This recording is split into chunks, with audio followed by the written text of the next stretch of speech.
Yeah. Hello, it's Peter Elgar from Brentwood here. Haven't been on for a while because if I don't have anything interesting to say, well, it's a waste of time going on YouTube, isn't it? You've got to have something interesting to say. But what I'm going to talk about now is a source of cheap black and white film. So all your digital users and Photoshop fakers, you can sign off if you like, because this is going to be about real film, mate. Traditional film. There's a source of cheap black and white film. It's been bought up by an entrepreneur called Dan Kerrin, and he runs a company called analogcameras.co.uk in Ringwood. And he bought up a warehouse full of gear, but also included was boxes of 400 feet of FP4 plus cine film. Like this. 400 foot tin.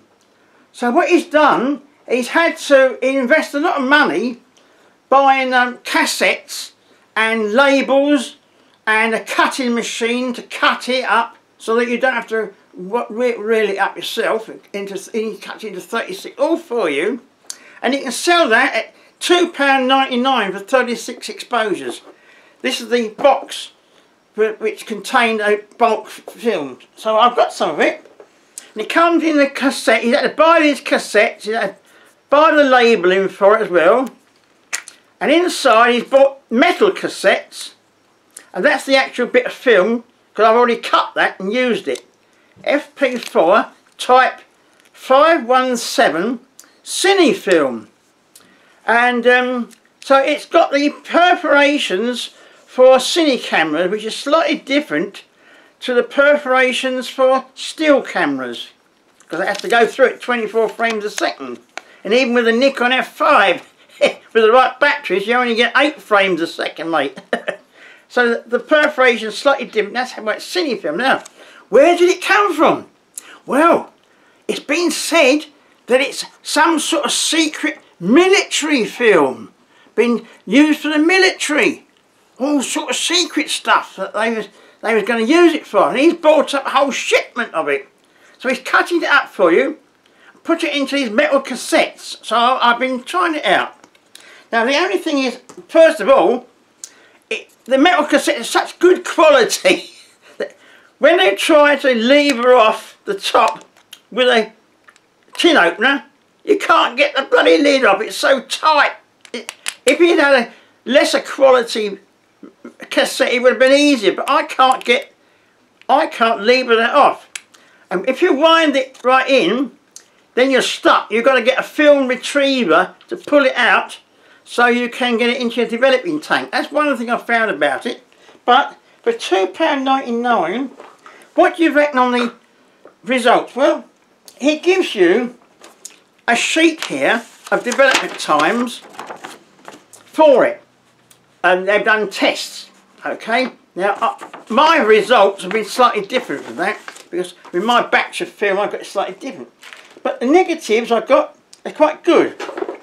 Now I don't have a posh light box like some other people on YouTube have, so I have to hold up negatives. That's a strip of negatives, and that is done with a 2-bath formula. And then at the end here, there's a girl there. We're going to show you a portrait of that girl in a minute. Now that is with a 2-bath formula, and I gave it 4 minutes in each bath. You know the 2-bath formula. It's got methyl and sulphite in the first bath, and in the second bath is an alkali activator, and it came out smashing. Then I tried it with my homemade batch of ID11, a diluted 1+1, and he says it's quite a long development time, because that military grade cine film is slightly different emulsion. He reckons it's for 100 ISO it's 18 minutes. Well, with my batch I found it was only 10 minutes, so you've got to do your own experimentations.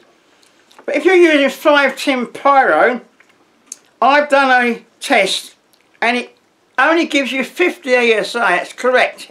He reckons it's 50 ASA, not 100. You can't get 100 if you use the staining developer. I found that was correct. 510 Pyro, and I gave it 10 minutes in that as well, 1 to 100. Then I used ID68, which is a microfilm formula. 3 different developers. I haven't done it with Rodinal yet. But I went to London. I took some snaps with my mates. We went to Brick Lane. And then we also went to Brighton. So I've got some pictures here taken with it in Brighton, in a cafe, no flash.